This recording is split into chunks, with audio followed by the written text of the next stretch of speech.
To a medieval peasant, seeing a knight in gleaming armour wasn't just an awe-inspiring sight. It was a stark reminder of the unshakable social order that ruled their world. Knights were elite warriors, trained from childhood and armed with the best weapons money could buy. Peasants? They were too busy trying to keep their families fed to worry about swordplay.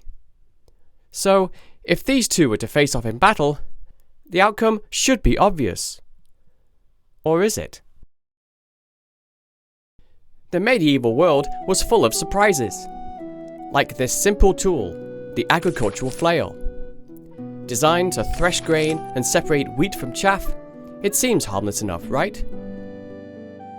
Well, not exactly. With a few tweaks and a determined peasant wielding it, this everyday farm tool transforms into a devastating armor-crushing weapon, one that can bypass a knight's greatest defense, his plate armor. And that brings us to the real game changer, technology. A knight's armor was cutting edge for its time, making him nearly untouchable to traditional weapons. A sword? Useless. A spear? Might just skid off.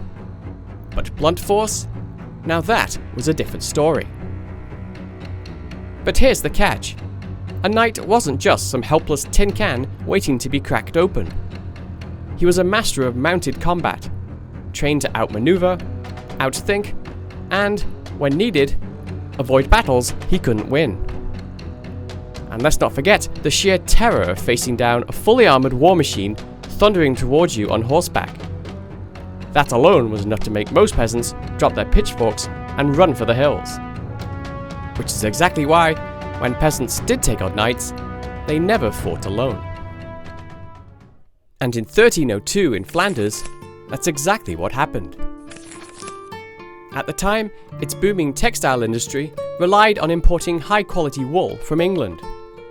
Officially, Flanders was a vassal of France, but its merchants had more in common with their English trading partners than their French overlords. The townspeople weren't just craftsmen and traders, they were ambitious, wealthy, and growing tired of French control. In the 1290s, Count Guy of Dampierre saw an opportunity. He tried to forge an alliance with England to loosen France's grip on his lands. But King Philip IV of France wasn't about to let that slide. His response? Invade Flanders in 1300, arrest the Count, and take full control. To cement his rule, Philip installed Jacques de Chatillon as governor. But this wasn't just about military occupation. It was about crushing the region's growing independence and bringing its wealth firmly under French royal control. But the Flemish towns had no interest in being ruled by a French governor who prioritized royal decrees over their livelihoods. Resentment simmered, until it finally boiled over into bloody revolution. In May 1302, Flemish rebels struck with deadly precision, massacring the French garrison in Bruges as they slept. What started as a single uprising quickly ignited into a full-blown rebellion, spreading like wildfire across Flanders. Overnight, France wasn't just dealing with unrest, it was facing an all-out revolution. But Philip wasn't about to let a band of rebellious townsfolk challenge his rule. He sent a massive army of elite knights under Robert II of Artois to crush the uprising once and for all.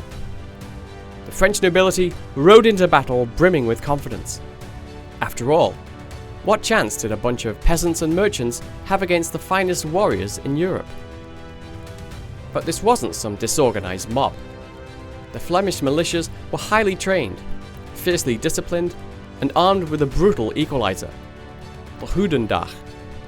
Part spear, part club, this deceptively simple weapon was designed for one purpose: to stop a charging knight dead in his tracks. At the Battle of Kortrijk in 1302, the French knights charged in, expecting an easy slaughter. Instead, they ran headfirst into a brutal lesson. Even the best equipped, most highly trained knights could be defeated by peasants who knew how to fight back.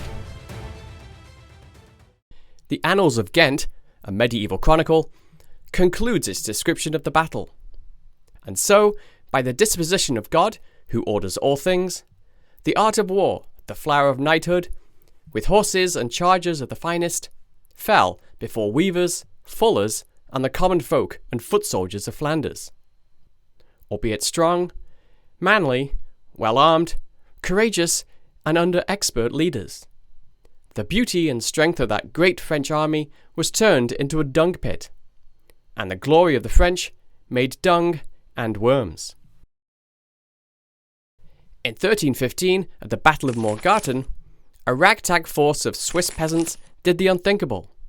They crushed an army of elite Austrian knights. These weren't noble warriors in shining armour. They were farmers, shepherds, and mountain folk who refused to be ruled by the feudal elite. At the time, medieval warfare was built around open battlefields, where knights on horseback reigned supreme. The Habsburgs marched in with 2,000 knights and 7,000 infantry, fully expecting an easy victory over what they saw as a disorganized rabble. But they made one fatal mistake. They took the wrong road. Their army advanced through a narrow mountain pass near Morgarten, squeezed between steep slopes and the shores of Lake Egerie. Their cavalry, normally their greatest strength, was suddenly useless. And that's when the Swiss pounced. From the high ground of Mount Sattel, 1,500 lightly armed peasants turned the terrain itself into a weapon. They unleashed an avalanche of boulders and logs, shattering the tightly packed knights below. Then they charged, wielding halberds and pikes, slamming into the stunned and trapped Habsburg forces. They used speed, terrain, and brutal efficiency to turn the slow armoured cavalry into sitting ducks. The result? A complete bloodbath. The once invincible knights were cut down, humiliated, and sent fleeing in panic. Morgarten wasn't just a battle, it was a wake-up call.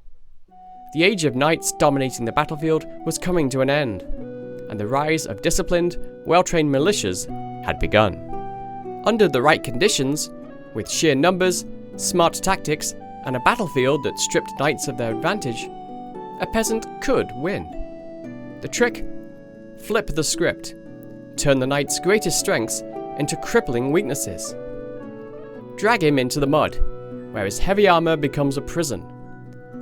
Funnel him into tight spaces, where his mighty warhorse is nothing but dead weight.